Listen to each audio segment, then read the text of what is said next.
Aí, ó. Eu já liguei a câmera, tá viu? Já faz tempo, faz tempo.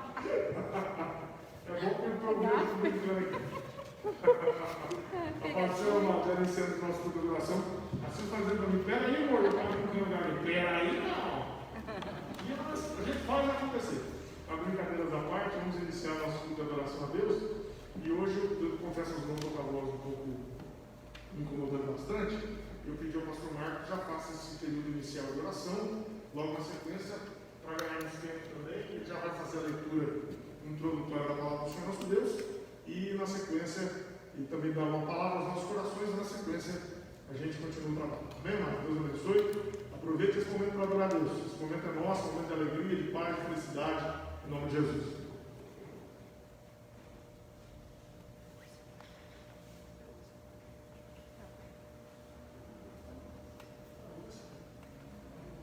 Também saúde a igreja, por parte do Senhor, amém? Amém. Aos irmãos que estão em casa, vamos orar neste momento, orar ao Senhor, que é Deus que vem agir em nossas vidas, né, em nossos corações, porque nós acreditamos que Ele está no controle de tudo e por isso devemos então clamar, amém? Oremos ao Senhor. Pai querido, Pai amado, neste momento, entramos em Tua presença, em oração, te agradecendo por este momento, ó Pai, em que estamos aqui na Tua presença. O Senhor tem nos dado essa oportunidade de poder estar aqui, clamando, Senhor, enquanto podemos achar, buscando, Senhor, meu Pai, enquanto o Senhor está perto, Senhor. E neste momento nós agradecemos, ó Pai, porque através dessa oportunidade temos a condições de interceder para a nossa sociedade, por esse mundo, Senhor, a qual está cometido dessas circunstâncias. Nós estamos orando, crendo no poder do Senhor, crendo no sobrenatural. Nós cremos, ó Pai, no Deus que tudo pode. Senhor, neste momento, sabemos que a igreja que está em casa, Senhor, está também acompanhando o culto, e muitos irmãos, tenho certeza, que estão orando neste momento, estando agora unindo as nossas forças em oração, clamando ao Deus que tudo pode, ó Pai. Ouve agora a oração da Tua igreja, ouve todo o nosso louvor, toda a nossa oração, perdoa os nossos pecados, Senhor, as nossas falhas, perdoa os nossos erros, tudo aquilo que temos feito, tudo aquilo que temos cometido, que tem entristecido ao Senhor, perdoa-nos, ó Pai, derrama sobre nós o Teu sangue purificador, esse sangue que lava, que redime, Senhor, esse sangue que nos resgatou da nossa vã maneira de viver. Pai querido, pois assim nos prostramos diante do Senhor, pois assim, ó Deus, nós nos rendemos aos Teus pés nesta noite, Senhor, para dizer que só o Senhor é Deus. Entra com a providência, Senhor, na vida dos Teus filhos que clamam conosco agora. Vem agir o sobrenatural para aqueles que já estão enfermos, aqueles que foram cometidos desse mal que assola a nossa sociedade, Senhor. Um Deus que tudo pode. Nós acreditamos num Deus que pode usar as mãos dos médicos, dos profissionais dessa área, Senhor, para agir também na vida das pessoas. Por isso estamos orando, Senhor, meu Pai, neste momento agora, pedindo ao Senhor a Tua ajuda, o Teu auxílio, em nome de Jesus. Oramos também neste momento, ó Pai, para os nossos líderes espirituais, aos pastores das igrejas que estão aí orando também junto conosco. Sabemos que hoje houve uma manifestação aí dos pastores, que seja feita a Tua vontade, que seja feito o Teu querer, que seja feito conforme a Tua vontade. Quem somos nós, Senhor meu Deus, para muitas vezes no momento de indecisão, momento em que é difícil, Senhor, falar alguma coisa, mas oramos neste momento, para que seja realizado o Teu querer, não o que eu quero, não a minha vontade, mas a Tua vontade, ó Pai, em nome de Jesus. Pai querido, Pai amado, nós somos gratos ao Senhor, meu Deus, por Tua grandeza. Nós somos gratos ao Senhor porque o Senhor conhece todas as coisas. Tu é capaz neste momento de saber aqueles que estão precisando de ajuda, aqueles que estão, Senhor, quem sabe sem um alimento em casa, aqueles pai de família que já está desesperado, sem saber o que fazer. Orienta, Senhor, age na vida dessas pessoas e que possamos, como homem de Deus, mulher de Deus, ter uma palavra de consolo, ter uma palavra, Senhor meu Deus, que venha de encontro ao coração dessas pessoas que que estão sofrendo. Pai querido, a igreja representa o Senhor aqui na terra, a igreja, a eleita, a igreja, a noiva de Cristo, Senhor, ela representa o Senhor na face da terra. E por isso, como igreja, não estou falando de templo, mas estou falando das nossas vidas, que somos templo do Teu Espírito Santo, aonde o Senhor habita, onde o Senhor faz morada. Haja agora, Senhor, meu Deus, em nome de Jesus. Pai querido, oramos também neste momento, ó Pai, para que os nossos governantes, Senhor, saibam lidar com essa situação. Dê sabedoria a eles, ó Deus, neste momento, Senhor, porque a Tua palavra diz que todas as autoridades que há foram impostas, foram constituídas pelo Senhor. Se o Senhor é quem colocou esses homens na frente da nação, se for o Senhor que escolheu essas pessoas para estar dirigindo o nosso país, dê sabedoria a eles, ó Deus, porque a Tua palavra também nos ensina que devemos orar por eles, que devemos interceder por eles, e a igreja, mais do que nunca, Senhor, está orando para que esses homens venham tomar decisões acertadas, que eles venham, Senhor, meu Deus, agir conforme uma direção sobrenatural do Senhor, porque o homem carnal, a Bíblia diz que não conhece o Senhor, não conhece o poder da Tua palavra, mas é um caso, meu Deus, em que se não houver uma intervenção divina, se não houver um agir de Deus, ó Pai, dificilmente esses homens vão tomar decisões baseadas nas Sagradas Escrituras. Então, eu acredito no poder da oração, eu creio que o Senhor, meu Pai, há de fazer um grande milagre, eu creio que o Senhor, meu Pai, há de fazer uma grande obra, e muito em breve tenho certeza que as coisas voltarão ao normal. Eu te peço, Senhor, nesta noite, ó Pai, agradecendo por essa oportunidade de estar orando aqui, intercedendo pela nossa cidade, pelo nosso país, intercedendo pelo mundo, Senhor meu Pai. Eu te agradeço por esta hora, em nome de Jesus, em nome de Jesus. Amém, irmãos?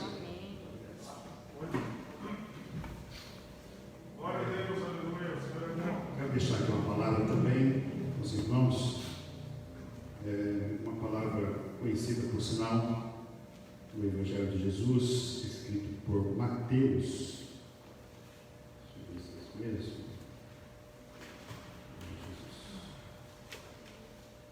Capítulo de número 11, a partir do verso 1.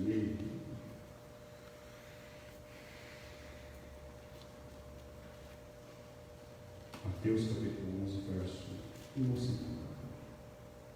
Diz assim: Aconteceu que acabando Jesus de dar aos seus preceitos aos seus 12 discípulos, partiu dali a ensinar e a pregar na cidade deles. E João, ouvindo no cárcere falar dos feitos de Cristo, enviou 2 dos seus discípulos, dizendo: És tu aquele que havia de vir, ou esperamos outro? E Jesus respondendo disse-lhes: Ide e anunciai a João as coisas que ouves e vês. Os cegos veem, os coxos andam, os leprosos são purificados, os surdos ouvem, os mortos são ressuscitados, o Evangelho é anunciado aos pobres. Bem-aventurado é aquele que não se escandalizar em mim. Amém, irmãos? Pode se sentar. Um breve comentário. Como eu disse, é uma passagem conhecida da igreja, e é uma passagem que divide algumas opiniões. Estive lendo sobre o assunto. Alguns pensadores aí da palavra de Deus acreditam que, com tudo isso, João não duvidou. E outros dizem que sim. Bem provável que sim, né? Você me perguntou. Mas eu fiquei estudando esse texto e me intrigou. Mas João Batista foi aquele que Deus se revelou para ele, né? Que viria o Cristo, o Salvador. E quando ele estava batizando no Rio Jordão, ele ouve uma voz que veio do céu dizendo: Esse é o meu filho amado, em quem me comprazo, né? Então ele tinha uma certeza que Jesus, depois de revelar a ele, principalmente ali no Rio Jordão, ele sabia que Jesus era o Messias. Amém? Mas fato é que agora João estava preso, estava no cárcere. E a Bíblia vai nos dizer também que ele ficou sabendo dos feitos de Jesus. A minha dúvida é, né? O que é que falaram para João a respeito de Jesus? Porque se falassem coisas boas a respeito de Jesus, ele ia mandar perguntar se era ele mesmo, né, irmãos? Talvez a informação, a Bíblia não diz, né, irmãos? É um pensamento meu aqui, né? Mas não teria lógica ele mandar perguntar se era Jesus mesmo, se as coisas que ele tivesse ouvido de Jesus eram aquelas mesmo que ele, né, disse que ia acontecer. Eu tenho por mim que algumas informações ao contrário chegaram até ele, então ele mandou os discípulos perguntar se era esse mesmo ou esperava o outro. Fato é, eu quero dizer com isso, que como João, né, grande homem de Deus, vivenciou um período de dúvida, quanto mais nós às vezes, né, irmãos? Então, a gente aprende aqui que quando a gente está diante de uma situação complicada, diante de uma situação difícil, aonde a gente olha para um lado, o outro não vem a resposta, a gente corre o risco também de, às vezes, né, duvidar de algumas coisas. Mas João, ele fez um importante. Ele foi até Jesus, ou seja, ele mandou que alguém fosse até Jesus perguntar, amém, irmãos? E Jesus respondeu. Então, se eu estou falando a algumas pessoas aqui que de repente estão com dúvida a esses acontecimentos agora, eu sei que é difícil falar alguma coisa, mas pergunte para Jesus, irmãos, amém? Ele vai responder para você. Assim como ele respondeu para João, e João ficou tranquilo no cárcere, porque recebeu as notícias que Jesus havia passado para ele, então eu tenho certeza que mais horas ou menos horas, Jesus vai responder tudo aquilo que você precisa, porque nós acreditamos que esse Jesus, amém, irmãos? Ele não nos deixa confundidos, amém? Esse Jesus, esse Deus ao qual servimos, não nos deixa confundidos. Então, sai perguntando para qualquer pessoas aí, que cada um tem uma opinião, um jeito de falar. Pergunta para Jesus. Ele vai usar alguém, quem sabe hoje aqui, né, para esclarecer algumas coisas para a sua vida que ainda não tem resposta. Amém? Eu agradeço a oportunidade em nome de Jesus. Glória a Deus, graças a Deus por essa boa palavra. Deus abençoe a todos, em nome de Jesus, abençoe o pastor Marco. Isso é louvor, já pode adorar a Deus, com louvor na época cristã. Na sequência, continuamos adorando a Deus.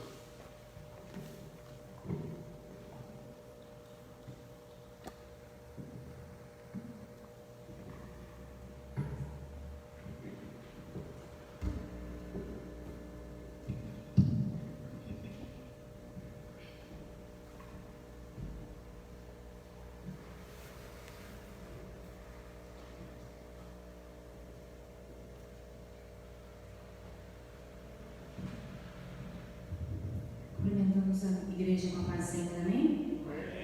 E no 126 da harpa cristã.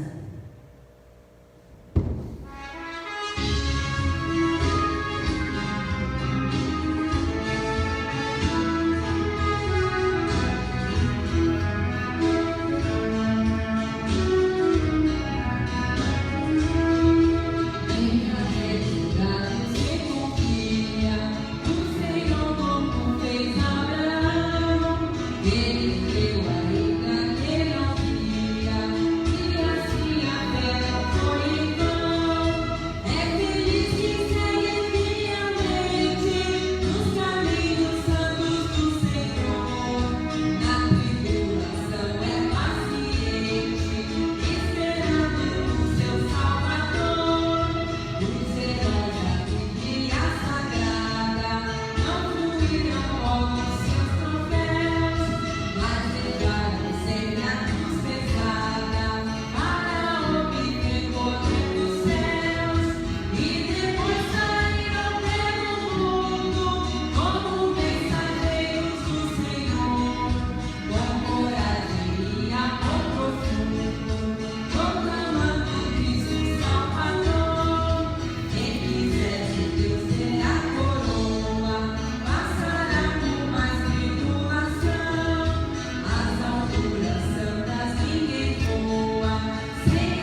E você que acompanhou conosco, tem uma sigla no final desse louvor, FV.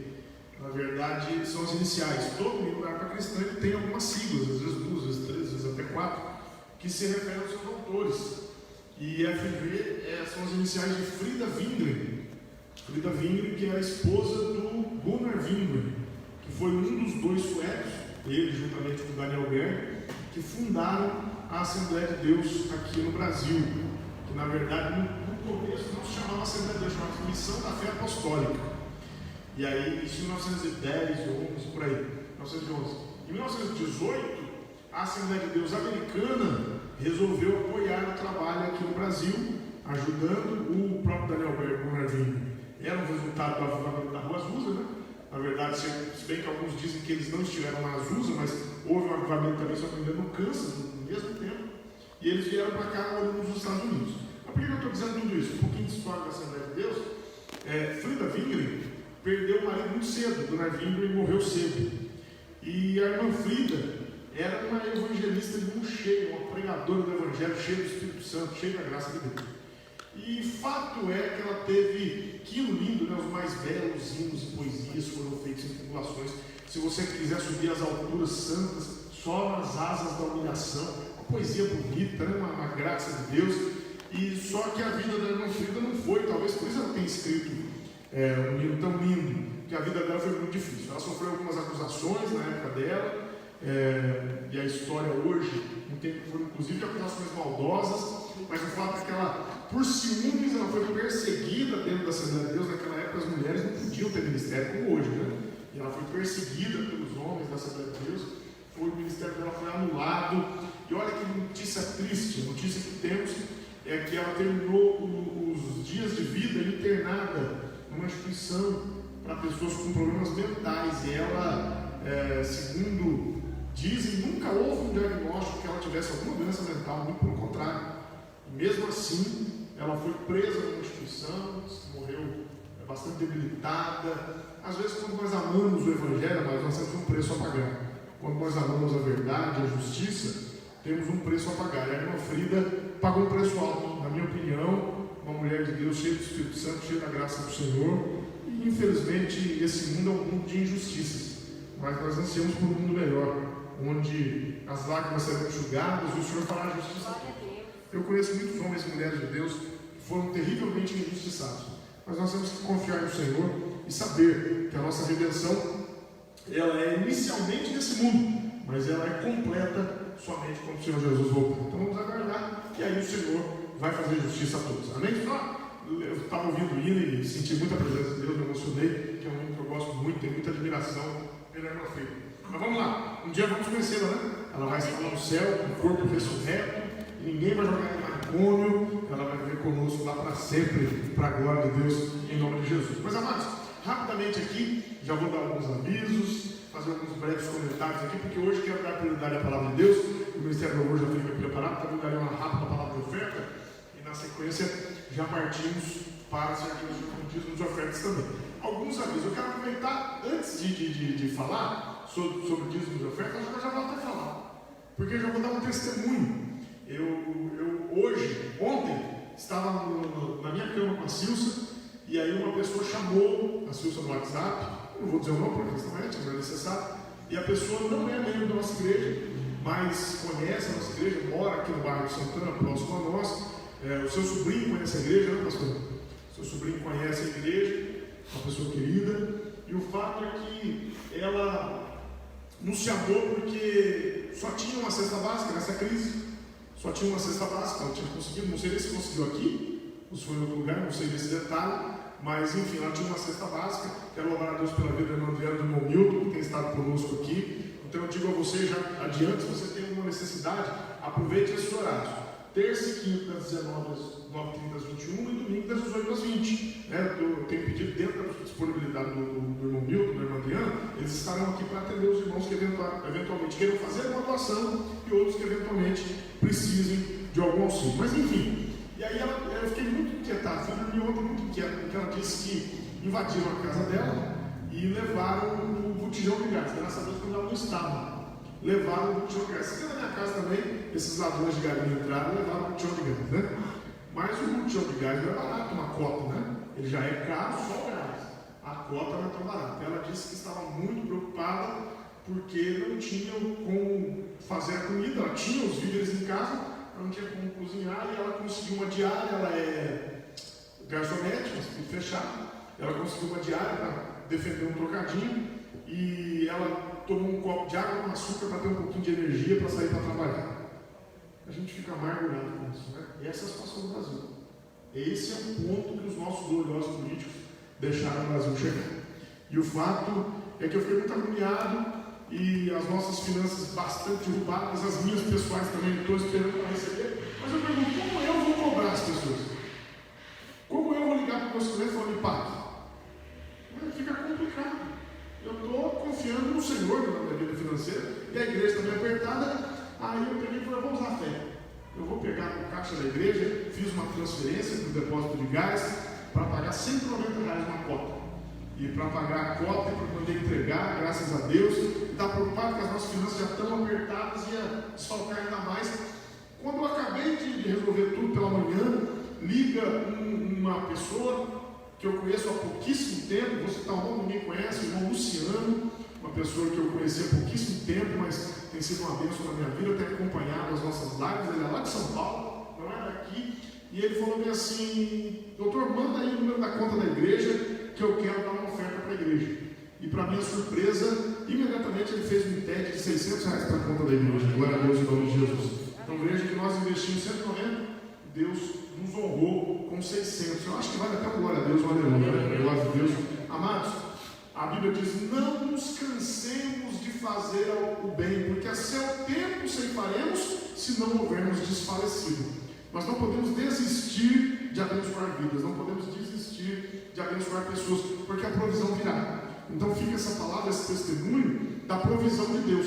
Deus é na minha vida, Deus é na sua vida, Deus é na vida da igreja. Há muitas pessoas preocupadas com o destino da igreja. Eu não estou preocupado com o destino da igreja. A igreja sairá mais forte, mais poderosa, mais santa, mais capacitada, e vou dizer mais, a igreja sairá desta crise maior em número, para a glória de Deus. Em nome de Deus. Pode escrever o que eu estou dizendo, Deus sabe o que faz.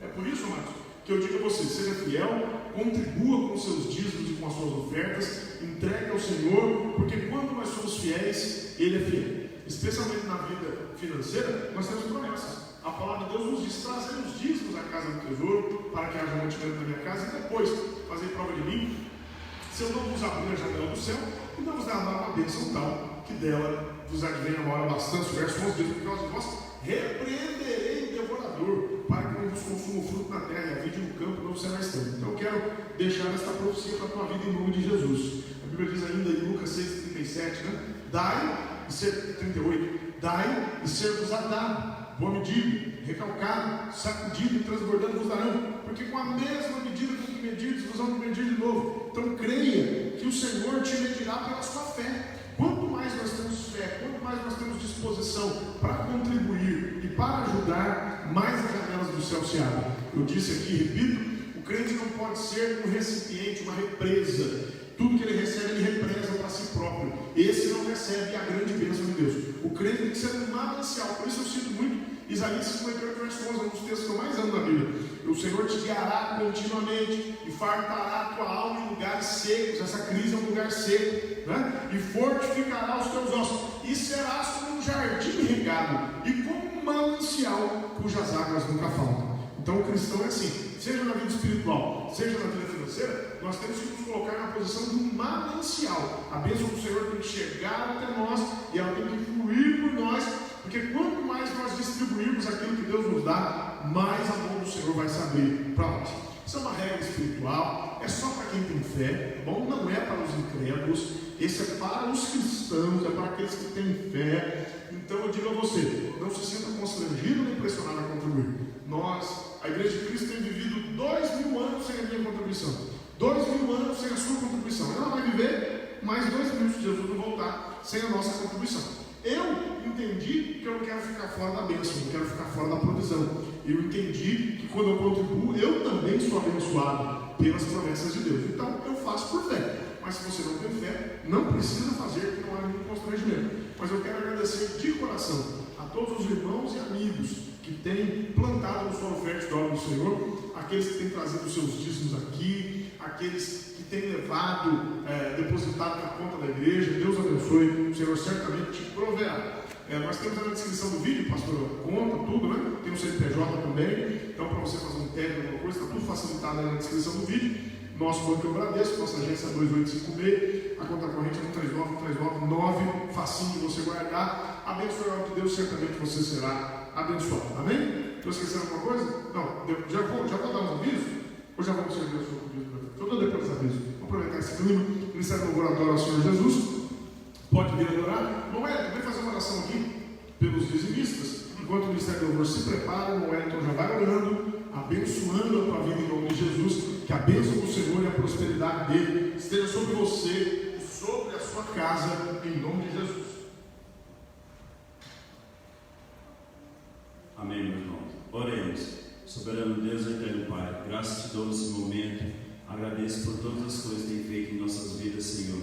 Abençoa cada dizimista, cada ofertante, Senhor, nesse momento. Aquele também que não é da nossa igreja, Senhor, que ofertou, Pai. Abençoa em nome de Jesus, Pai. Também eu peço a Ti, Senhor, nós estamos passando por um momento de crise, dificuldade, mas o Senhor pode abrir portas, Pai, para aquele que está desempregado, Senhor. Abre portas, Senhor, em nome de Jesus eu te peço e te glorifico. Amém, Senhor.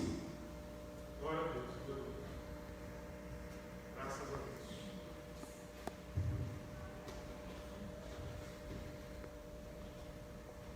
Glória a Deus.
Minha mãe gosta, né? Muito bom. Anderson Freire, né? Que é compositor. Muito bom, Deus abençoe, continue usando o ministério do Anderson Freire? Não? Então, quase não. Daniela e Cristina. Quem? Daniela e Cristina. Daniela e Cristina, para Anderson Freire não tapa, né? É só um empurrão, né? Eu errei por pouco, eu passei raspando. Só que não. É muito bonito também. Tá ali. Né? Até o meu time deve ser igual. Mas brincadeiras à parte, mas muito feliz de estar com os irmãos aqui hoje. E eu quero aproveitar, amados, e fazer alguns rápidos esclarecimentos. E, amados, vou dizer uma coisa para vocês. Hoje eu fiz uma nota, até no meu Facebook, depois você pode ler. Eu optei por não tentar a reabertura da nossa igreja e nem participar de um movimento que peça a abertura das igrejas. Por que eu fiz isso? Vou me justificar pela última vez, tá bom? Não vou justificar mais. Mesmo porque, eu já vou até aproveitar e fazer outro aviso. Vou aproveitar que tem gente que acha que é usado para aborrecer a gente. Não é possível. Deixa eu dizer uma coisa para você. Eu tenho uma página na internet, né? Eu não sou muito de interagir, eu tenho Instagram e tenho uma página na internet. Eu nunca fui muito fã de rede social. Eu só utilizei de rede social na minha vida para pregar o evangelho. Está aqui a Silvia que é testemunha. Eu comecei há muitos anos lá em Osasco no YouTube, né, pastor Silvio? Quando poucas igrejas faziam isso, eu já fazia. Nós tínhamos um programa na TV de Osasco, uma TV local de Osasco. Nós usávamos o Facebook. Eu sempre usei esses instrumentos de internet. Nunca usei para entretenimento, nunca. Eu sempre usei para pregar o evangelho, mesmo porque eu não gosto de rede social por uma razão. Na rede social todo mundo é valente, na rede social ninguém respeita ninguém, todo mundo fala o que quer, entendeu? Ninguém respeita as pessoas, o cara fica estudado ali atrás no suposto anonimato, se bem que há crimes, né? A pessoa é responsabilizada pelos crimes que cometem na rede social. Vocês têm uma ideia? Hoje uma pessoa que se diz cristã, inclusive é da igreja de um amigo meu. Eu liguei para esse amigo meu, mas não vou citar nomes, um pastor aqui da igreja, eu liguei para a igreja e falei, rapaz, a Silvia fez uma brincadeira na internet, né? Dizendo, olha, diga uma coisa que eu gosto, tá? A mulher usou palavras de baixo calão para a Silvia. Falou palavrões, ofendendo a Silvia, uma pessoa que eu nunca vi na minha vida. Você tinha visto, cara? A Silvia nunca viu na vida dela, eu também nunca vi, não sei quem é. A pessoa usou porque alguém, acho que deve ter visto aí nas redes sociais comentários usando palavrão, falando palavras de baixo calão. Aí eu liguei para o pastor, né, porque a Silvia sabia que ela era de uma igreja, mas nós não conhecemos, não temos nenhum relacionamento. Aí a Silvia ligou para esse pastor, falei, ela é tribulosa assim mesmo, já ofendeu as mulheres da igreja, ela ofende todo mundo. Gente, eu pergunto, o que uma pessoa dessa está fazendo dentro da igreja? Está perdendo o seu tempo. Eu vou dar um conselho para você, vai para o mundão, filho. Vai para o mundão, tem que ver assim, que é melhor você ser quente ou frio. Vamos ver. Às vezes o pastor fala isso, aí ele fala assim, nossa, pastor está mandando, olha, é melhor você gozar o mundo, porque você não vai gozar nem o mundo nem o céu. Você não vai gozar nenhum dos dois. Então já manda real para você. Eu sou pregador para falar a verdade, eu não sou pregador para conversar fiado. Então vamos lá, olha o que a Bíblia diz aqui. E ao anjo da igreja que está em Laodiceia escreve. Isto diz o amém, isso, cadê? A testemunha fiel e verdadeira, o princípio da criação de Deus. Olha o verso 15 de Apocalipse capítulo 3. Eu sei as tuas obras, que nem és frio nem quente. Tomara que fores frio ou quente. Assim porque és morno, não és frio nem quente, vomitar-te-ei da minha boca. Irmão, quem fica com esse tipo de postura dentro da igreja vai para o inferno, está perdendo tempo dentro da igreja. Vai para o inferno. Comigo não tem meias palavras, tá bom? Aqui é fé, aqui é a palavra de Deus. Eu boto fé na Bíblia. Quem bota fé na Bíblia? Que agora Deus eu leio. Para mim, agradando você ou não, não estou nem aí. Para mim, a minha regra de vida é a palavra de Deus. Essa é a minha regra de vida. Então, a pessoa dessa está perdendo tempo. Tem que fazer.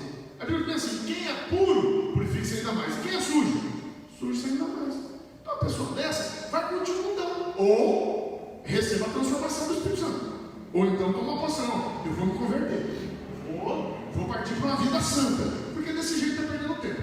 Por que eu estou dizendo? Olha só que ponto nós chegamos. Uma pessoa que se diz cristã. Porque baixaria no mundo é normal. Diz que teve aí uma reunião com o presidente Bolsonaro aí, que o presidente do STF que assistiu ficou horrorizado com a quantidade de palavrão, com a quantidade de xingamento que tinha numa reunião ministerial. Então a gente até admite isso nesse meio sujo e podre que é o meio político, né? Agora, aqui dentro da igreja? Não, né? Nós admitimos isso. Então, uma pessoa dessa, conselho eu dou para você, filho, ou você se converte de vez, né? muda o seu jeito de ser, a Bíblia diz, não se conformeis com este mas transformai-vos pela renovação do vosso entendimento. Se alguém está em Cristo, 2 Coríntios 5,17, nova criatura é, as coisas velhas já passaram, as que tudo se fez novo. Eu conheço pessoas do mundo que são ateus, que não são evangélicos, que têm uma postura muito melhor que a dela. Tem linha, tem brilho, tem caráter. Então uma pessoa dessa é pior do que o ímpio, porque o ímpio sabe se comportar com ética, com respeito. Uma pessoa dessa então está perdendo tempo. Por que eu estou dizendo isso? Porque essas setas malignas nós temos que aprender a conviver com elas. Eu fiquei bravo, eu até pensei que eu vou dar um print disso aí, vou na delegacia, vou fazer um boletim de ocorrência por difamação contra a minha esposa. Muita confiança, vou perder meu tempo, não, porque uma pessoa dessa merece, e mesmo porque Deus vai retribuir. Por que eu estou dizendo isso? A minha rede social, agora com essa pandemia, eu aprendi a usar para me comunicar mais com a igreja, né? Então eu tenho usado nas lives, lá eu brinco, lá eu converso com os irmãos, lá eu conto até piada gospel, eu conto uma anedota, eu canto, eu brinco. Olha, eu perdi tanta vergonha que eu toquei até violão. Olha, eu não sei tocar nada, toquei violão, toquei até o ukulele. Quer dizer, porque é o ambiente que eu estou levando você para dentro da minha casa, só que eu só levo amigos para dentro da minha casa. Então a minha rede social, você viu o nome lá na página? Samuel Eduardo Bezerra, não é a tua casa, não é teu quintal, respeite a minha rede social. Eu não vou na sua, encher tua paciência. Eu não vou na rede social dos outros. Alguém já me viu alguma vez ir na rede social dos outros fazendo comentário? Alguém viu? Não vou, não faço. E se eu fizer é para abençoar. Se eu for é para abençoar. Se eu não lembro de ter feito comentário em rede social, se eu for na rede social de alguém, é para dizer Deus abençoe meu irmão, eu te amo em Cristo, conta comigo. A rede social é minha, não é sua. Você não tem que ir lá encher minha paciência. Desculpa, desabafo. Lá está meu nome, lá, o Samuel vai dizer. É para os meus amigos, é para as pessoas que pensam como eu. Eu não quero atrair endemoniados, eu não quero atrair perturbados, eu quero atrair o povo de Deus. As pessoas que pensam como eu, as pessoas que estão comigo ali porque estão no mesmo propósito. Como eles andaram dois juntos, se não estiverem de acordo, eu não convidei você para a minha rede social, não vai. Não te convidei, quem está lá está por espontânea vontade, não vai. Mas se você for lá, o espaço da minha rede social não é democrático. Lá na minha rede social quem fala sou eu. Ô louco, fica fácil, né? E eu não vou, aí uma pessoa foi lá hoje me criticar pelos meus posicionamentos. Eu não vou nem responder, eu vou lá, só que eu não consegui banir, né? Se você tem que me falar, eu esqueci, eu apaguei o comentário e não bani. Aí fiquei com a vontade de banir a pessoa, depois fiquei com água. Falei, puxa, eu queria banir essa pessoa, mas não achei, depois eu vou achar. Vou achar lá e vou banir. Porque ali, amados, ali é para crentes, para servos de Deus, para pessoas de bem, que pensam como eu. Por isso que eu vou nas redes sociais das pessoas nas quais eu acredito. Então, por exemplo, esse que eu estava assistindo uma live do pastor José Wellington Bezerra da Costa, pessoa que eu acredito. O pastor José estava brincando, né, vocês? Brincando, chamando os outros de gordo, os pastores de gordo lá brincando, um clima agradável, um homem de 80 e poucos anos, mas uma live agradável, brincando com os obreiros. Nesse momento a gente se leveza, né? E quem estava lá, ninguém estava atacando o pastor José Wellington, porque lá é para você ouvir ele e receber bênção. Eu, quando às vezes vou acessar a rede social do pastor Silas Malafaia, é porque eu concordo com a manifestação dele. Quando eu discordo, eu já discordei do pastor Silas também, quando eu discordo eu fico quieto. Se eu falar, eu falo na minha, não vou na dele. Se eu falar uma coisa, eu falo na minha. E não cito o nome dele. Eu só discordo da ideia. E aí eu dou o meu posicionamento. Então, Marcos, não existe ética nas redes sociais. Eu fico tão triste com isso. As pessoas não têm ética, não têm postura. Então, fica um pedido, irmão. Ninguém é obrigado a estar na minha rede social, viu? Eu não convidei você. Não convidei, não lembro. Não lembro de ter convidado, tá bom? Então, quem está lá é muito bem-vindo. Se for servo, até se não for servo, pode não ser crente, mas pensar como eu, tem muitas pessoas lá que não são evangélicas na minha página, né, Silvio? Muitas pessoas que não são evangélicas. Hoje eu fiz um posicionamento, o pai Rogério, que é da Umbanda, foi lá e curtiu o meu comentário e concordou comigo. O que eu concordo com ele, eu vou lá na página dele e curto. O que ele concorda comigo, ele vem aqui e curte. Porque a gente discorda, fica cada um na sua. Estou certo ou estou errado, não? Brincadeira, né? Então a pessoa, vamos justificar pela última vez. Por que eu não vou lutar para reabrir igrejas? Eu não tenho consciência, eu não quero ter sobre as minhas costas a morte de ninguém. Há pessoas, nós tivemos um caso na nossa igreja de pessoa que faleceu em razão de complicação desse mal, dessa peste. E graças a Deus que as nossas igrejas não abriram. Porque se essa pessoa tivesse vindo à igreja, eu ia ficar com uma eterna dúvida na minha mente: será que não pegou na igreja? Será que não contraiu na igreja? É por isso que aqui eu não estou fazendo nem rodízio com obreiros. Eu estava até fazendo rodízio, mas pastor Marcos, decidimos não fazer mais, porque nós aqui já estamos convivendo uns com os outros, estamos respirando o mesmo ar, quem sabe, né? Até já Deus nos guarda, estamos usando máscara, estamos mantendo o distanciamento social, mas eu estou reduzindo ao máximo o número de pessoas que têm contato umas com as outras, para nós evitarmos o contágio.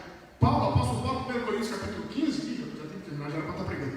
1 Coríntios capítulo 15, ele falou assim: olha, o Senhor apareceu a muitas pessoas, depois apareceu por último a mim, que sou um abortivo, que não foi digno de ser chamado apóstolo, porque eu fui perseguidor da igreja de Cristo. Paulo tinha um peso na consciência muito grande, porque ele foi responsável por algumas mortes físicas e principalmente por muitas mortes espirituais de pessoas que negaram a fé. Os que morreram fisicamente era menos pior para ele, porque morreram e alcançaram o céu, não negaram a sua fé. E os que negaram a fé e foram para o inferno?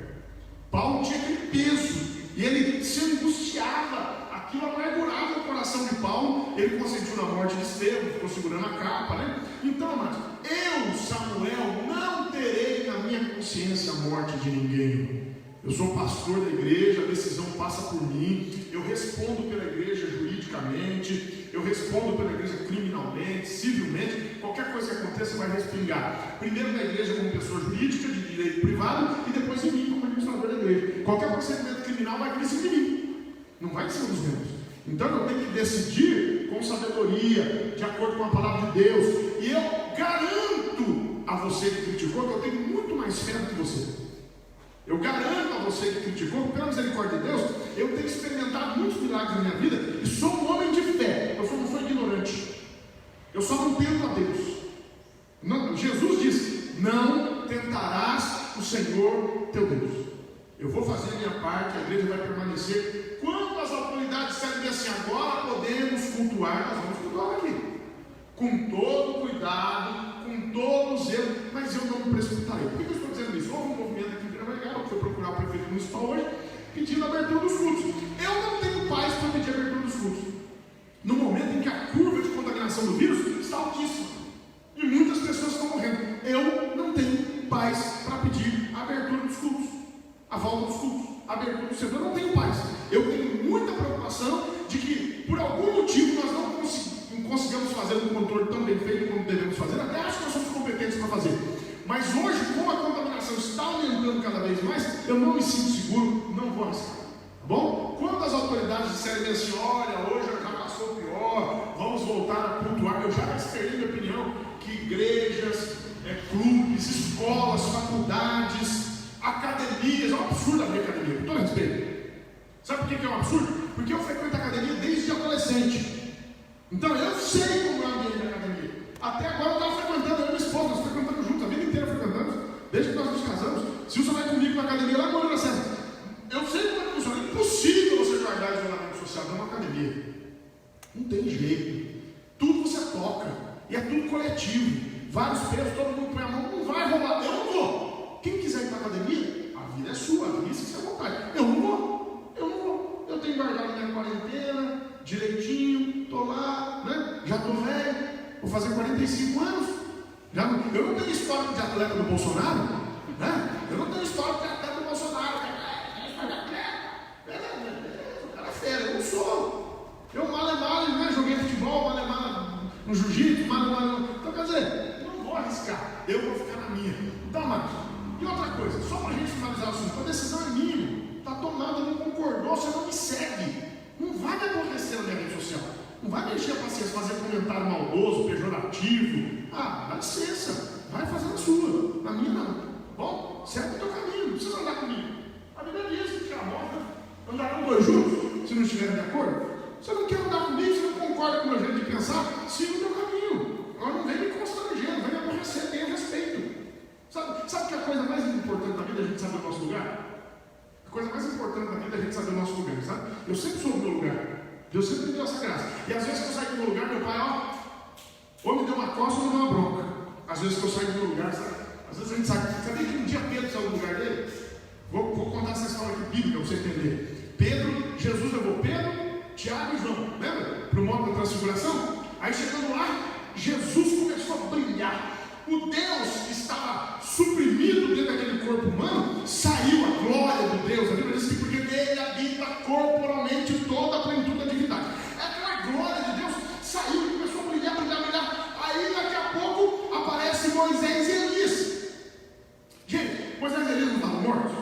Então eles estavam ali como? Em carne? Não, eles estavam ali em espírito, né? Deus permitiu que eles falassem com Jesus. Aí Jesus começou a conversar com eles e tal, e eles de olho. Aí, daqui a pouco, sabe o que aconteceu? Um momento desse, o que você faria se estivesse no mundo da transfiguração? Você falava alguma coisa? Não é momento de falar, né?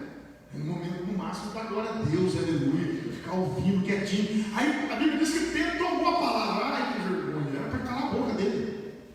A Bíblia diz que Pedro tomou a palavra, muito nervoso, muito precipitado. Aí falou assim: Senhor, bom estarmos aqui. E olha a ideia de Jerico, de Pedro, porque nós vamos fazer 3 tendas: uma para ti, uma para Moisés e outra para ele. Primeiro, Jesus estava no corpo físico, mas Moisés e Elias estavam no corpo físico.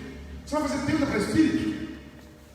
Não existe, né? Não tem lógica. Segundo, Jesus tinha concluído a missão dele. O que Jesus ia fazer acampado no monte? Ele não ia pregar mais? Ele não ia morrer na cruz? Ele não ia seguir o ministério dele? Ele ia ficar lá para resto da vida acampado no monte? Mas você tem noção? Quando ele fala essa besteira tão grande, a gente, uma cena linda, maravilhosa, a glória de Deus, Moisés e Elias desce, é hora de você ficar alegre, o mar abre a boca. Aí sabe o que aconteceu?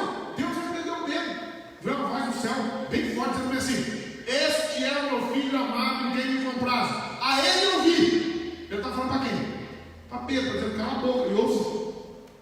Fica quieto, não você falar. Você está fora do seu lugar. Então, a coisa mais importante, viu, amados, é a gente saber o nosso lugar.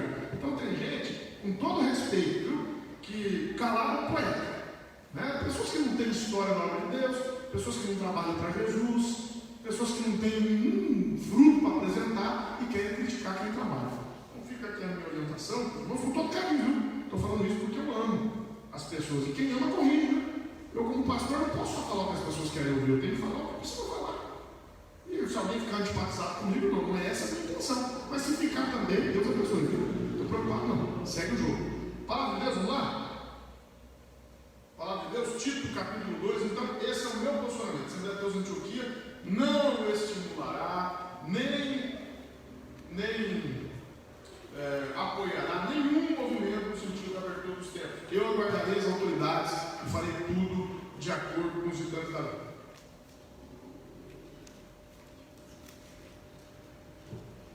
Capítulo 2 de Tito, capítulo 2, verso 11 e 12 diz assim: porque a graça de Deus se ha manifestado, trazendo salvação a todos os homens, ensinando-nos que, renunciando à impiedade e às concupiscências mundanas, vivamos neste presente século. Olha, 3 virtudes: sóbria, justa e piamente, aguardando a bem-aventurada esperança e o aparecimento da glória do grande Deus e nosso Senhor Jesus Cristo. Vamos lá, principalmente essas últimas 3 expressões. Vivamos nesse presente século, no verso 12, sóbria, justa e piamente. Você pode dizer amém? Amado Deus e Pai, vamos estar na tua casa, fala conosco pela tua palavra. Obrigado por esse privilégio, por essa honra de estarmos aqui na tua casa, glorificando e adorando o seu poderoso nome. Nos dá da sua sabedoria, da sua instrução, da assunção da sua graça, para que nós apliquemos os princípios da sua palavra nas nossas vidas e assim alcancemos um coração sábio. Te peço em nome de Jesus, quem crê no poder da oração, diga amém. Glória a Deus. Amados, esse texto é um texto muito bonito, Paulo escrevendo a Tito, e me chama a atenção que Paulo fala sobre 3 dimensões que nós precisamos ser restaurados, que o reino de Deus precisa chegar na nossa vida. E ele fala o seguinte: olha, neste século, nós, eu disse, nós não somos do mundo, mas nós estamos no mundo. Não somos do mundo, nós estamos no mundo. Nós vivemos aqui. Obrigado, Deus abençoe, pastor. Vocês estão me fazendo vontade, me oferecendo café aqui, me fazendo vontade. Depois Deus vai tirar uma pedrinha do galardão dela. A brincadeira da parte, amados. O fato é que Paulo, então, ele diz o seguinte para Tito: olha, neste século, neste tempo, nesse dia, nós temos que viver de 3 maneiras: sóbria, justa e piedosamente. E piamente. Vamos entender isso? Primeira, quando ele fala sóbrio, ele está falando da dimensão interior, porque a sobriedade, ela é interior. É quando você tem dentro de si uma transformação do Senhor. Então, na verdade, essa sobriedade, ela vai te sarar. Essa sobriedade vai mudar o seu comportamento. Essa sobriedade que eu fico muito triste? Que as pessoas do mundo, eu vou ser sincero, sabe que tem muita gente do mundo aí que não se gosta? Tem um pessoal que a gente vê que não se gosta. Porque a pessoa se boicota, a pessoa se machuca, né? Se expõe. Pessoas que não têm respeito pelo próprio corpo. Por exemplo, quem bebe até cair, se gosta? Não, quem bebe até cair não se gosta. Quem usa droga até quase entrar em como é que se diz? Em overdose. Se gosta? Não se gosta, né? Quem vive uma vida no pecado, a pessoa se gosta? Não. O mundo hoje ele se odeia tanto que as pessoas se matam. As pessoas tiram a vida. E não vamos longe não. Até dentro da igreja há pessoas que estão se matando. Esses dias teve um filho de uma pastora que se matou, né? Se matou, a gente vê aqui. Os casos são muitos de pessoas que se matam. Precisa de longe não, para lembrar do Jim Jones. Quem lembra do Jim Jones? Ele fundou uma seita, aí ele veio para a Amazônia, aqui saiu dos Estados Unidos, fugido das autoridades. Ele foi para a Amazônia, aí num dia lá ele deu veneno para todo mundo, 900 e tantas pessoas se mataram. Porque disse que Jesus estava voltando, iam para agora, foram para o inferno. Que triste, né? Que triste. Pessoas que tiram a vida. Por quê? Porque pessoas mal resolvidas consigo mesmo, pessoas que não se gostam. Meu irmão, quando a Bíblia fala em sobriedade, é a capacidade de você apaziguar os seus conflitos com você mesmo. Se você não estiver bem com você mesmo, você vai ficar mal com as pessoas. Tem gente que não é que ele não gosta de você, irmão, ele não gosta dele. Essa pessoa que ofendeu a pastora Silvia, não é que ela não gosta da pastora Silvia, ela não gosta dela. Ela tem problemas sérios consigo mesma, que ela não resolveu, ela não foi transformada, não foi lavada pelo sangue de Jesus. E aí, como ela não sofreu a transformação, como ela não é uma nova criatura, ainda é uma criatura velha, ela não se gosta. Por isso que Jesus falou bem assim: vós orareis assim, Pai nosso que estás no céu, santificado seja o teu nome, venha a nós o teu reino, seja feita a tua vontade, assim na terra como no céu. O pão nosso de cada dia dá-nos hoje, né? Perdoa as nossas dívidas, como nós perdoamos os nossos devedores. Não nos deixe cair em tentação. Vamos voltar no começo? Venha a nós o teu reino, seja feita a tua vontade. Agora, significa dizer o quê? O reino de Deus vai acontecer onde? Em nós. Venha a nós o teu reino. O reino de Deus tem que entrar dentro de mim. E qual a primeira coisa que o reino de Deus muda quando eu recebo ele? A mim mesmo. Por isso que Jesus perguntaram para Jesus: Senhor, qual é o maior dos mandamentos? Ele falou: o maior mandamento é amar a Deus sobre todas as coisas. E o segundo, semelhante a esse, é amar o próximo mais do que a você mesmo. Assim? Não, é amar o próximo como a si mesmo. Não é saudável amar os outros mais do que você mesmo. Você tem que amar as pessoas como a si mesmo. O que Jesus está dizendo? É importante você se amar. É importante você se gostar. Se você não gosta de você mesmo, como você vai gostar das pessoas? Se você está mal resolvido com os seus conflitos, com os seus problemas, com as suas escolhas, se o reino de Deus ainda não entrou no seu coração, para tranquilizar você e para dizer para você: você é pecador, mas eu sou santo. Você é fraco, mas eu sou forte. Você erra, mas eu te faço acertar. Você é pequeno, mas eu sou grande. Você é esquecido, mas eu te amo. O mundo te odeia, mas eu estou do seu lado. Eu amo você. Se você não tiver essa transformação, tem como ser feliz. É por isso que Jesus diz: qual é que Jesus falou em Mateus 11, 28 ao 30? Vinde a mim todos os que estáis cansados e oprimidos, e eu vos aliviarei. Aprendei de mim que sou manso e humilde de coração, encontrareis descanso para a vossa alma, porque o meu jugo é suave e o meu fardo é leve. Primeiro eu preciso ser tratado, primeiro eu preciso ser transformado, eu preciso encontrar descanso para mim mesmo, eu preciso resolver os meus problemas interiores. Quando o Espírito Santo me transformar, mudar meu jeito de ser, e eu ficar bem comigo, a ponto de eu amar a Deus e amar o próximo do mesmo jeito que eu me amo, aí eu estou pronto para trabalhar para Jesus. E aí a sobriedade é justamente isso. Por que a Bíblia fala em sobriedade? É o contrário de embriaguez. Quando a pessoa fica embriagada, ela é uma pessoa confiável. Quando a pessoa fica embriagada, ela gosta do que ela faz quando ela fica sóbria? Não, geralmente a pessoa embriagada morre de vergonha depois, não é? A pessoa fica embriagada, tira a roupa, dança, faz um monte de coisa. Eu conheci pessoas já que quando estavam sóbrias, eram pessoa recatada, tímida, envergonhada, calada, bebia. Hoje é festa lá no meu AP. Que é uma bagunça. bagunçava todo. Aí depois passava o efeito da droga, o efeito da bebida.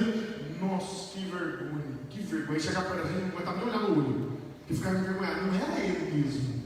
Nós precisamos de sobriedade. Nós precisamos de sobriedade, não é matar a carne. Sobriedade é matar os instintos. Sobriedade é matar a fofoca. É matar a maledicência. E aqui eu vou fazer um parênteses. Por isso que a Bíblia diz que muitos, naquele dia haverá muita surpresa, né? Muitos que dizem, Senhor, no teu nome eu profetizei, não vão estar lá. E Jesus falou uma coisa muito pesada. Se eu não me engano, capítulo 21 de Mateus, alguém confia para mim, Deus falou bem assim para os fariseus: as prostitutas, os publicanos e as meretrizes entram adiante de vós no reino de Deus. Diga aí, o sangue de Jesus tem poder. Olha como Jesus bateu pesado. O pior dos pecados, amados, vamos dividir aqui. Tem basicamente 2 tipos de pecados que a gente pode praticar: pecados do corpo e pecados do espírito. Quais são os pecados do corpo? Prostituição, que mais? Homicídio, roubo, agressão, violência. São pecados do corpo. Eu pratico esses pecados dentro do meu corpo, eu exteriorizo esse pecado. Agora, tem pecados que são do espírito. Pecados do espírito quais são? Inveja. Então vamos ver uma lista. Vamos ver uma lista. Você não sei o que eu estou falando da minha cabeça? Gálatas capítulo 5. Capítulo 5 de Gálatas. Engasguei aqui, capítulo. Gálatas capítulo 5. Vamos ler juntos aqui. Verso 19. Porque as obras da carne são manifestas, as quais são prostituição, pecado da carne, impureza, pode ser da carne, pode ser do espírito, lascívia, pode ser da carne, pode ser do espírito, idolatria, feitiçarias, aqui já estamos falando pecado do espírito, inimizades, porfias, que são competições, emulações também, iras, todos pecados do espírito, pelejas, dissensões, heresias, invejas, agora entramos no pecado da carne, homicídio, bebedice, glutonarias e coisas semelhantes a essa. Deu para entender a diferença? Os pecados da carne são manifestos. Por isso que quando levaram aquela mulher para Jesus, não tinha o que falar. Ela foi pega no próprio ato do adultério. Não tinha conversa, João capítulo 8. Ela foi pega, flagrante. É pecado da carne. Ele é flagrante, ele é manifesto. Agora, o pecado do espírito, às vezes ele fica incubado. Mas não por isso, ele é menos perigoso. Vou dar um exemplo para você na Bíblia, tem um exemplo que Jesus deu. Lembra de Lucas capítulo 15? O filho pródigo, que tipo de pecado ele praticou? Da carne.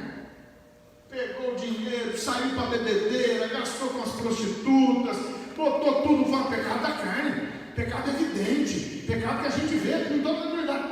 E o irmão dele, que pecado praticou? Pecado do espírito. Inveja, ciúme, maldade no coração, legalismo. Pessoas que se julgam melhores que as outras, né? Que querem criticar todo mundo, apontar o dedo para todo mundo. O irmão do filho pródigo praticou um pecado que às vezes é difícil identificar. E o pecado do filho pródigo foi mais facilmente perdoado.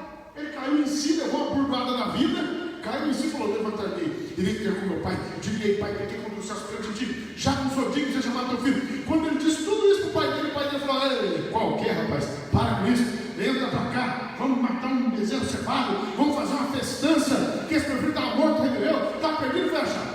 Resolveu o problema, não resolveu? Foi perdoado pelo pai e pela festa, vamos curtir, estava salvo. E o irmão dele? Pecado do espírito. Esse é difícil. Esse é um pecado astucioso, um pecado silencioso, um pecado difícil de diagnóstico. Ele pegou e falou assim: olha o ódio. Esse teu filho, não chama nem de irmão, esse teu filho gastou tudo que tinha com as meretrizes, fez tudo isso. O senhor nunca me deu um bezerrinho. Que isso, cara? O pai falou para ele: não, tudo que eu tenho aqui é teu, cara. Aqui não tem nada que te foi vedado, não. Aqui tudo é teu. Ele gastou tudo com as meretrizes e o senhor nunca me deu nada. Agora que ele volta, eu já faço essa festança. O pai falou para ele: filho, tudo que é meu é teu. Você está sempre aqui comigo, nunca te faltou nada. Aí o pai falou assim: era justo nos alegrarmos e nos regocijarmos, porque esse meu irmão estava morto, reviveu, perdido, foi achado. Vamos entrar para a festa? Ele entrou? Não. Porque o pecado do espírito, geralmente quem pratica não sabe que pratica, ou se sabe, não admite que pratica. Eu quero fazer um alerta para você e para mim, em nome de Jesus. Nós temos que tomar cuidado para a gente não viver a vida inteira dentro da igreja e ir para o inferno. Já pensou coisa triste? Pessoas que viveram a vida inteira dentro da igreja e perderam a salvação. Deus falou que vale o homem ganhar o mundo inteiro, perder a própria alma. Que vale? Que vale eu estar pregando o evangelho aqui, amados? Eu constantemente me avalio, constantemente me questiono as minhas razões, os meus motivos, porque eu fico pensando, Deus já pensou que desgraça? O cara vive a vida inteira pregando o evangelho, vive a vida inteira ganhando alma, se perde a própria alma. Naquele dia, aí eu vejo todos vocês lá salvos e eu condenado. Sangue de Jesus tem poder. Por isso que no momento da Santa Ceia é um momento de autoavaliação. E quando a Bíblia fala de sobriedade, é a capacidade de agir com equilíbrio, com amor, de não sentir ódio, de não sentir inveja, de não disputar nada com ninguém, de ter um comportamento sóbrio, discreto, equilibrado, amoroso. Muitas vezes, preferindo ficar calado do que abrir a boca para falar o mal para alguém. A Bíblia diz Isaías 50:4. O Senhor Jeová me deu uma língua erudita para que eu saiba dizer a seu tempo uma boa palavra àquele que está cansado. Amados, essa palavra, e sabe qual é a minha preocupação? Nesse tempo de quarentena, nesse tempo de isolamento social, as nossas fragilidades interiores estão aparecendo mais. Quem está mal consigo mesmo, isso está aflorando muito mais forte. Quem não se resolveu, quem não resolveu dentro de si os seus problemas, quem não se perdoou, sabe que você precisa se perdoar? Às vezes nós somos duros demais conosco mesmo.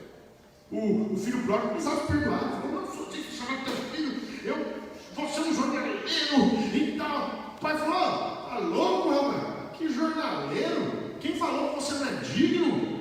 Quem falou? Você é meu filho, sim. Lava esse menino fedido aí, dá uma roupa ali fedida por minha conta, mas devia estar mal cheiroso, né? Dá um banho nesse menino, põe a roupa nesse menino, põe anel no dedo desse menino, põe sandália no pé dele. Que isso, filho meu, vai ficar desse jeito? Não, irmão, para de se punir pelos pecados do passado. Passou, você praticou, Jesus já te perdoou e já lançou o teu pecado no mar do esquecimento. Deixa para lá, isso não interessa. Jesus nunca vai te ridicularizar, nunca vai te expor, nunca vai cobrar de você algo que o Filho dele, que o Filho de Deus já pagou na cruz do Calvário. Você pode dar glória a Deus por isso? Então nós precisamos resolver dele. Nessa pandemia, aí nós vemos pessoas raivosas nas redes sociais, agressivas nas redes sociais, deprimidas. Por que, gente? Falta sobriedade, né? O reino de Deus ainda não apaziguou as questões pessoais dela. O reino de Deus, eu vou dizer para você, viu? Não tem raiva de mim, não. Eu até gosto de mim. Eu não tenho raiva de mim, não. Às vezes quando olha para mim e fala assim, eu sou pecador, eu sou cheio de dificuldade, mas Deus é na minha vida, o Senhor é comigo, eu encontrei Jesus. Assim, meu maior mérito na vida foi ter aceitado Jesus. Sabia que o seu maior mérito na vida foi ter aceitado Jesus? Foi a coisa mais sábia que você fez? Quem aceitou Jesus? Diga glória a Deus, aleluia. Ali você resolveu a sua vida. Ali você resolveu. Eu falei, não sou um tolo, não, porque a Bíblia diz que a mensagem da cruz é uma loucura. Para os que perecem, para nós que somos salvos pelo poder de Deus.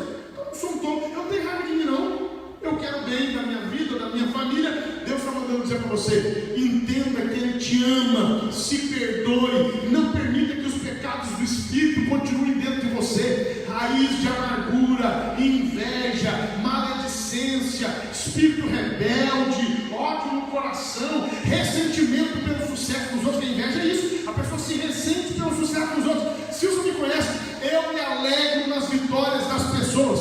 Todas as vezes que as pessoas são vitoriosas, eu levanto minha mão e dou glória a Deus. Todas as vezes que alguém conta uma bênção aqui, recebe uma bênção financeira, recebe a vitória, meu coração se alegra. Significa que a bênção já está chegando para mim também, já está me ladeando ali, já chegou nos meus irmãos, já chegou nos meus pais, já chegou nos meus amigos. Eu me alegro na vitória das pessoas. Tem marido que é ciumento da esposa? Não? Já viu que tem marido que é ciumento da esposa que é ciumento do marido? A mulher se destaca, o marido fala, eu que sou o homem da casa. Não é para você parecer. Quantas vezes eu já fui, eu lembro uma vez eu fui levar assim para pregar na quadrangular no Rio de Janeiro, né? Nem oportunidade moral eu recebi. Fiquei lá, acho que ficamos lá um dia, dois, sei lá, né? Nem oportunidade moral eu recebi. Você acha que depois eu saí do carro? Não vou mais trazer você não, porque eu sou pastor. E eu tenho. Não. Ela foi chamada para pregar. Para mim é uma honra, um orgulho ver a Silvia pregando, ver a Silvia se destacando. Eu vou ficar com bobeira agora. Tem mulher que o marido vai bem e ela fica brava. Só você. O que é isso? É uma carne só. Não tem que ficar feliz com o sucesso do outro. Não tem que ficar feliz com a prosperidade do outro. Eu sou doido para ser ficar rico. Eita, mas como eu torço para essa mulher? Falei, Jesus, dá graça. Que ela faça alguma coisa aí, que ela fique milionária. Eu também estou, né? Eu vou me ressentir do sucesso da minha esposa. Isso não tem lógica. Isso é coisa de quem não se resolveu. Eu quero, em nome de Jesus, profetizar, começando pela minha vida, que eu preciso sempre estar sendo transformado pelo Espírito Santo, passando pelas todos que nos assistem agora. Deus vai apaziguar o teu coração. Deus vai apaziguar os teus conflitos. Deus vai mandar para você sobriedade, tranquilidade, paz, capacidade de reagir bem, equilíbrio nas palavras e nas atitudes, para a glória de Deus em nome de Jesus. Quem aceita, diga amém? Eu vou ter que correr, né? Senão vai ter que terminar, eu quero terminar hoje. Segundo ponto. Primeiro, temos que viver de modo sóbrio. Segundo, de modo justo. E aqui, Paulo não está falando da justiça de Deus para a salvação, né? Como ele fala em Romanos capítulo 5, ele está falando de justiça de Deus para a salvação. Sendo, pois, justificados pela fé, temos paz com Deus. Aqui ele não está falando disso. Aqui ele está falando de outro aspecto da transformação que Deus tem que dar. Primeira vez Deus entra na minha vida. E como é que eu tenho que viver a partir do momento que Deus entra na minha vida? De maneira sóbria. Isso diz respeito a mim. As minhas atitudes, ao meu temperamento, ao meu equilíbrio pessoal. Isso vai refletir em quê? No meu relacionamento com o próximo. Quando a Bíblia fala de viver de maneira sóbria, justa, está se referindo aos relacionamentos. Será que eu tenho sido justo com a minha esposa? Minha esposa tem sido justa comigo? Será que você tem sido justo com o seu esposo, com a sua esposa? Você tem sido justo com os seus pais? Você tem sido justo com os seus filhos? Você tem sido justo com os seus empregados? Você tem sido justo com os seus patrões? Você tem sido justo com as suas ovelhas? Você tem sido justo com os seus pastores? Aí já estamos falando de relacionamento. O primeiro aspecto é o interior. O segundo aspecto é o aspecto do relacionamento. Amados, isso é uma coisa que eu peço a Deus. Eu oro muito a Deus. Eu peço a Deus senso de justiça. Sempre nas minhas orações, ainda mais que eu sou pastor. Eu tenho que saber decidir com justiça. Eu fico pensando, Salomão, né? Que sabedoria. Chega a mulher, essas coisas que vocês fazem a criancinha, né? O bebê é meu. Não, é meu. Não, ela que rolou isso no filho dela, o filho dela morreu. Não, foi o dela que morreu, esse é meu. O que Salomão fez? Ele tinha que decidir de forma sábia. Olha que coragem, mas arriscou bastante, não arriscou não? Falou, pega a espada. Vamos dividir essa criança no meio. Difícil decidir. Aí uma mão falou, tá bom, nem para mim, nem para ela.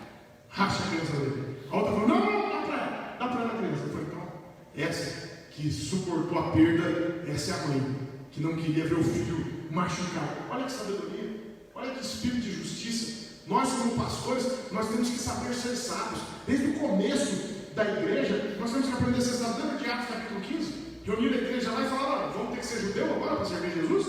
Aí olha só o recado dos apóstolos. Pareceu bem a nós e ao Espírito Santo não vos impor encargo algum, além das coisas que já vos temos falado. Que cada um se abstenha da prostituição, cada um se abstenha da carne sacrificada aos ídolos, que cada um socorra os órfãos e as viúvas nas suas necessidades, lembre-se dos pobres, fazendo bem. É isso aí. Olha que equilíbrio. Já pensou se o pessoal não tem equilíbrio? E fala, não, agora a partir de hoje quem quiser aceitar Jesus vai ter que ser judeu. A gente vai ter que se circuncidar, andar com aquele tipazinho ridículo na cabeça, fazer aquela barbinha tudo trançada, coisa estranha, não é nossa cara, nós somos brasileiros, não queremos isso, não temos outro jeito. Equilíbrio, justiça nos relacionamentos. E aí fica complicado, hein? Sabe por quê? Porque nós temos uma tendência terrível de nós sempre estarmos certos. É uma tendência terrível. Nós temos que abrir mão dela. Amados, eu não tenho dificuldade de pedir perdão, não. Quem me conhece aqui sabe que se eu errar, eu falo, não, me perdoe. Eu já pedi perdão para vários pastores aqui. Se eu errar. Só o Gilberto, certo? Não, irmão. Só o pastor está lembrando aqui, eu vou contar a história do Gilberto. Só o Gilberto, certo? Hoje eu conversei com um pastor, com 2 pastores nossos aqui, com relação ao tema, e eu fiz uma observação a eles, os 2 com humildade de dar gosto. Não, pastor, você não está certo, isso mesmo. O senhor me desculpe. Falou, amigão, fique em paz, a gente é amigo, a gente é irmão em Cristo. Eu também sou passivo de erro, todos nós erramos. É uma coisa que acontece, simplesinho. Toca o pai, não perdeu a minha confiança, não. É uma coisa que acerta que a gente está fazendo no ministério. Mas é tão bom quando a pessoa é humilde. É tão bom quando a pessoa é justa. Ela fala, não, eu errei, desculpa. Quantas vezes eu já pedi perdão para Silvio? Já pediu ou não pediu, pastor? Está dizendo não aqui, ó. Só para me envergonhar, né? Mas ela pode confirmar. Eu peço perdão quando eu erro assim, colocar desculpa, eu estava nervoso, não devia ter falado, não devia... E quantas vezes assim não pediu perdão? É bem raro, né? A mulher não é difícil pedir perdão, mas já aconteceu, eu não gravei, eu não tenho como provar, eu devia ter gravado, né? Eu não erro, né? Então. Vocês estão dizendo que ela não erra, por isso que ela não pede muito perdão, você está vendo o que eu estou falando, né? Mas brincadeiras à parte, o fato é que nós temos que ter a capacidade de ser justos, de admitir quando nós erramos. Não, eu errei, me perdoa, irmão. É vergonha, diminui um crente pedir perdão, diminui um crente. Agora o que eu fico doido é que tem gente que não admite o erro. Ele está sempre certo, ele sabe mais que todo mundo. Que injustiça nos relacionamentos, que maldade no coração. E às vezes é marido e mulher, né? Eu digo aos maridos e às mulheres sempre: por favor, nos casamentos, adotem a justiça. Se ele estiver certo, não é justo, né? Agora é hora de ceder mesmo. Você tem razão, não quero outra pessoa que você. Não, tem gente que é só vir a nós. Tudo tem que ser do jeito dele, ou tudo tem que ser do jeito dela. O casamento não dura assim. Nós temos que ter flexibilidade, maleabilidade, senso de justiça, para nós não errarmos, porque é muito ruim praticarmos injustiça contra os nossos irmãos. Nós afastamos os nossos irmãos de nós. Você vai ficar num lugar que você fica sendo injustiçado? Você vai ficar num relacionamento que você fica sendo injustiçado? Você vai ficar numa empresa que você fica sendo injustiçado? Você vai ficar dentro de uma amizade em que você fica sendo atacado, injustiçado? Não. Amizade é voluntária. Então o que a gente faz? Não somos mais amigos, segue o caminho, não somos inimigos, mas também amigos não. Quantas vezes nós perdemos a chance de sermos abençoados porque não somos justos? Não somos justos. Um conceito de justiça, o primeiro conceito de justiça, qualquer estudante de direito aprende nos bancos da faculdade é: justiça é dar a cada um o que é seu. Por isso que a Bíblia diz, né, em Romanos capítulo 13, verso 7: a quem temor, temor, a quem imposto, imposto, a quem honra, honra, dar a cada um que deveis. Então nós devemos fazer justiça. A quem nós devemos temer, nós tememos. A quem devemos honrar, nós honramos. A quem nós devemos amor, nós, né? Ninguém faz nada, não sei amor, a Bíblia diz. Então nós precisamos ter senso de justiça, saber admitir quando erramos, para a glória de Deus em nome de Jesus. E para a gente terminar, eu quero terminar hoje. Então, viver sóbria, justa e piamente. Quando fala piamente, já está se referindo ao nosso relacionamento com Deus, relacionamento pessoal. Veja que quando você fala com ímpio, Paulo não está falando com ímpio, Paulo está falando com Tito, para Tito orientar a igreja. Paulo está falando com crentes. No momento da conversão é o contrário, né? A gente é reconciliado com Deus. Essa reconciliação com Deus causa uma mudança em nós e causa uma mudança no relacionamento com o próximo. Está lembrado de Zaqueu? O que aconteceu com Zaqueu? Zaqueu primeiro, ele reatou o relacionamento com Deus. Ele aceitou Jesus como seu salvador. Segundo, ele falou: se eu tenho defraudado alguém, então, né? Aí houve uma mudança nele, uma conversão nele. Primeiro, relacionamento com Deus ficou ok, houve uma conversão, e isso, ele devolveu o que ele devia para as pessoas. Ele fez justiça. Aqui, Paulo está falando no crente. No crente, você que já aceitou Jesus, você precisa trabalhar esses três aspectos. Primeiro, manter o seu interior renovado pela presença de Cristo. Estar sempre bem com você mesmo. Relacionamento correto com você. Segundo, relacionamento correto com as pessoas. Isso vai gerar o quê? Relacionamento correto com Deus. E quantas pessoas, olha, vou te dizer, quantas pessoas vazias. Eu já fui procurado por pessoas que disseram assim: pastor, eu não consigo crer. Eu não creio mais em Deus. Pastor me procurou. Não estou falando de ímpios. Pastor me procurou e falou assim: eu não consigo mais crer nem que Deus existe. Eu pergunto: o relacionamento dessa pessoa está bem relacionado com Deus? Não. O relacionamento dessa pessoa é rompido com Deus. Gente, eu estou falando aqui é sério. Um pastor me procurou e falou: pastor, eu nem sei mais se Deus existe. Eu tenho dúvida da existência de Deus. Eu não acredito mais na palavra. Olha que nível. E essa pessoa com uma vida muito conturbada. Relacionamento errado com a esposa, relacionamento errado na igreja, relacionamento errado nas finanças, uma vida toda bagunçada. O que isso fez com ele? Desestabilizou o relacionamento com Deus. Faltou sobriedade, faltou justiça, vai faltar piedade. Bom relacionamento com Deus. Quantas pessoas há muito tempo não sentem mais a presença de Deus, não sentem mais o impulso de orar, não clamam mais ao Senhor, não pedem misericórdia a Deus. A gente canta os louvores, a pessoa não dá glória a Deus com aleluia. A Bíblia diz que Herodes foi consumido pelos vermes porque não deu glória a Deus, não deu a honra que Deus merece, a glória que Deus merece. Como uma pessoa pode entrar dentro da casa de Deus e não ter impulso de adorar?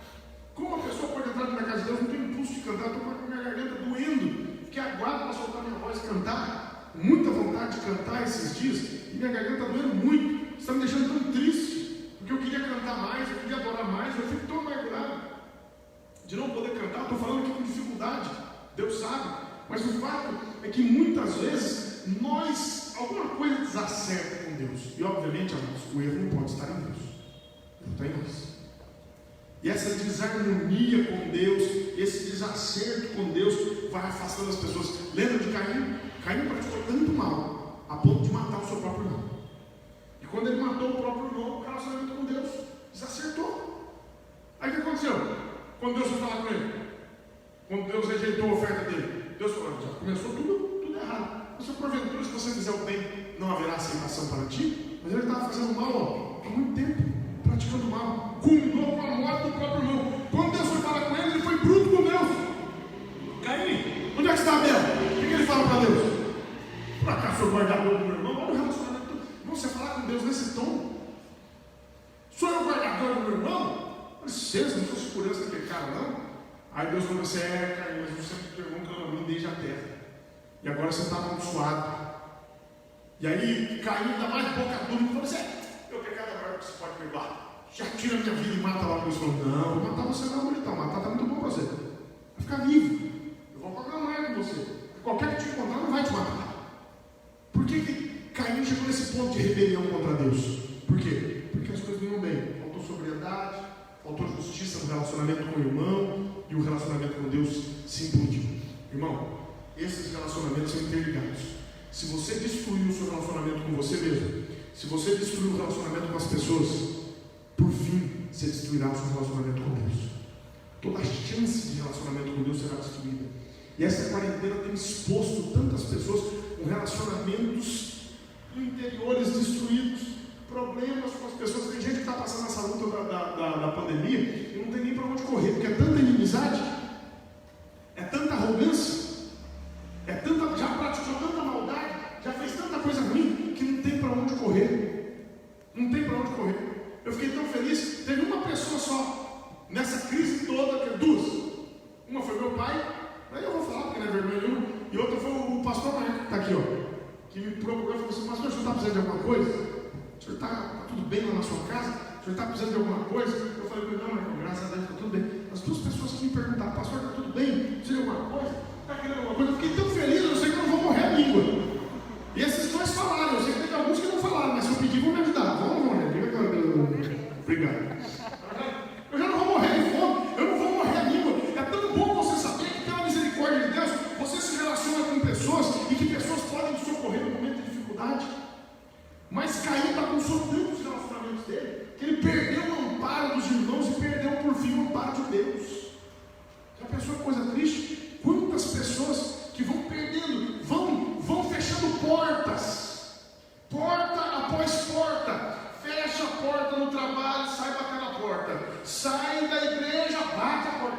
Tem pessoas que eu fico orando para voltar. Tem pessoas que saem da igreja que eu falo: Jesus, traz de volta. Se você prova disso, como está fazendo falta fulano, como é uma bênção da nossa vida. Saiu, mudou daqui, foi para outro lugar, né? A gente fala: puxa, mas podia estar aqui ajudando a gente. Eu fico orando para voltar. Quando Jesus faz um rebuliço aí, manda ele volta. Agora tem gente que eu falo: se pedir para voltar, eu vou calar para o Senhor e falar: Senhor, tem misericórdia, Senhor, desvie de nós esse cálice. Se é possível, passa de nós o cálice dessa tribulosa. Mas também, Senhor, se for da tua vontade, né? Não seja como eu quero, seja como tu queres, se essa praga ou essa bênção chegar aí, a gente cuida, né? A gente é pastor, não tem que escolher ouvir. A gente cuida. Mas tem gente que é só, a gente torce para aparecer. Porque desagrega, fecha a porta, né? Eu, pela misericórdia de Deus, todos os lugares pelos quais eu passei, eu fiz força ao máximo para sair dele. Os meus pastores, todas as igrejas que eu pastorei, todas as igrejas que eu frequentei, eu pedi carta aos meus pastores. Eu tenho na minha casa uma carta assinada pelo pastor de Belém, na época que eu era aqui de Belém, que era o pastor Paulo Silva, uma carta assinada de recomendação. Tem uma carta assinada pelo pastor Lupércio de Madureira, que eu fui no tempo de Madureira. Tem uma carta assinada, eu e meu pai, pelo pastor Joel, quando saímos do Belenzinho. Eu tenho as três cartas, até hoje em dia eu achei, né, pastor? Tem as três cartas aqui. porque fui lá, pedi bênção, nunca falei mal dos meus pastores. Esse dia eu estava lá no Belém, fui resolver um assunto, estava conversando com um pastor amigo meu e me encontrei com algumas pessoas do Belém, fui extremamente bem recebido. Dentro da sede do Belém. Sabe por quê? Porque eu nunca falei mal dos meus pastores. Nunca saí batendo porta. Não, me pelo contrário. A gente não sabe o dia de amanhã. A gente tem que tratar bem. Vai que amanhã depois que eu preciso de um pastor desse. Preciso de alguém com um socorro, para alguma coisa. Eu quero poder chegar lá e não baterem a porta na minha cara. Você entende a importância de cultivar relacionamentos importantes, bons, com você, com o próximo, para que isso não afete o seu relacionamento com Deus. E por isso que Jesus falou assim, ó, você está com algum probleminha aí com o seu irmão? Não venha oferecer sacrifício para mim não, porque vai azedar. Primeiro você vai lá aceitar com o seu irmão. Aí depois você vem aqui e eu vou aceitar o seu relacionamento. Você pode dizer glória a Deus por essa palavra? Eu sei que talvez não fosse a palavra que você queria ouvir na quarentena, mas eu tenho sentido que muitas pessoas estão confusas. Eu tenho percebido muitas pessoas que estão incertas do amor de Deus sobre a sua vida. E Deus manda eu dizer para você que Ele te ama. Deus manda eu dizer para você que Ele está do seu lado. Essa crise não significa que Deus te abandonou. Muitas vezes até o próprio Cristo se sentiu abandonado, mas Ele nunca foi abandonado. Ele falou, Eli, lama sabatani, Deus meu, por que me desamparaste? Eu pergunto, Deus abandonou Jesus? Não, Deus estava na condução. João Batista, o pastor Marcos disse aqui hoje, né? Não por acaso, tu és o Cristo mesmo ou vamos esperar outro? Às vezes a insegurança parte do nosso coração, mas será que Deus não ama de Deus? Senhor, se o Senhor é conosco, que é feito das maravilhas, que é feito dos livramentos, que é feito das grandes vitórias, Deus manda eu dizer para você que Ele te ama. Não permita que as dificuldades da vida, que as circunstâncias da vida façam você parar de crer que você é importante para Deus, que você é amado de Deus, que a tua família é escolhida por Deus. Deus está no controle e Ele já está agindo em favor da humanidade. Eu quero profetizar, nós vamos sair mais fortes dessa crise. Aproveite esse tempo para você fazer um acerto com você mesmo. Faça as pazes com você mesmo. Aprenda a se amar mais. Faça as pazes com a sua família. Não faça igual está acontecendo no Brasil, um aumento de mais de 30% de violência doméstica. O mundo não presta, né? Eu vi ontem que na Europa também, a gente falou Europa, mas na Europa houve um aumento da violência contra a mulher. Na época de pandemia, os europeus lá, tapa na orelha, viu, Suzy? Brincadeiras à parte. Brincadeiras à parte. Até lá, as pessoas, em vez de se acertarem, aproveite o momento que você está com a sua esposa, com o seu esposo. Ame mais, beije mais, abrace mais, esteja mais junto, elogie mais. Aproveite esse tempo para estar junto e aproveite esse tempo para consagrar a sua vida ao Senhor. Se você fizer isso, você vai sair vitorioso dessa pandemia. Esses 3 aspectos da nossa vida precisam ser cuidados: sobriedade, justiça, piedade, amor, relacionamento correto com Deus. Deus abençoe, amado Deus e Pai, te louvamos e te adoramos pela tua palavra, Pai. Nós sabemos que a tua palavra, às vezes, ela é um pouco áspera, ela nos exorta, ela nos confronta, mas nós sabemos que é para o nosso bem, Pai. Por isso, a começar por mim, eu te peço que o Senhor me dê sabedoria, para eu me amar mais, para eu me aceitar mais, para eu resolver melhor os meus conflitos. Eu sei, Pai, que é uma luta dentro de mim, a carne luta contra o Espírito, e às vezes eu me decepciono comigo mesmo, mas eu te peço, Pai, que assim como eu tenho compaixão com os meus irmãos, que eu possa ter compaixão de mim. Pai, eu te peço também, em nome de Jesus, que o Senhor me dê senso de justiça, a mim, a Assembleia de Deus de Antioquia, a todos os teus filhos, que nós possamos ser justos, Pai, que nós não sejamos enganados pelas pessoas, mas que também nós possamos ter uma palavra de justiça, reconhecer quando erramos, que nós não sejamos explorados por ninguém, que nós não sejamos lançados de uma para outra parte com um joguete na mão dos maus, mas também, Pai, que nós possamos viver uma vida justa, que quando nós errarmos, nós saibamos reconhecer, quando nós tivermos que retroceder, que nós tenhamos hombridade, amor para voltar atrás nas nossas decisões e não persistirmos no erro com os nossos irmãos. Também te peço, Pai, em nome de Jesus, que nesse tempo de crise haja um aumento da comunhão, da nossa comunhão com o Teu Espírito Santo. Nos visita, Pai, fala conosco nos sonhos. Eu quero repreender todo sonho maligno, todo sonho de desgraça, todo sonho pessimista, todo sonho opressor, e quero profetizar em nome de Jesus que as nossas noites, Pai, serão regadas a sonhos de bênção, a sonhos de vitória, a sonhos de paz, a revelações espirituais, e o nosso relacionamento contigo vai ser fortalecido. Eu te peço em nome de Jesus, e aquele que crê no poder da oração, diga amém. Vou pedir perdão, mas eu não vou conseguir cantar. Estou com a garganta bastante lenta, mas vou dar a bênção apostólica. E quem sabe amanhã eu já melhoro. Amanhã tem live, né? 9 horas da noite, 9 ou 8. Amanhã a gente fala. E aí eu vou tentar cantar um pouquinho lá, mas está bastante ruim mesmo. Que o grande amor de Deus, a graça de Jesus Cristo, seu Filho amado, e as suas consolações do Espírito Santo, seja com todos aqueles que amam e aguardam a vida do Senhor Jesus Cristo. E todos quantos estão felizes vão para o céu.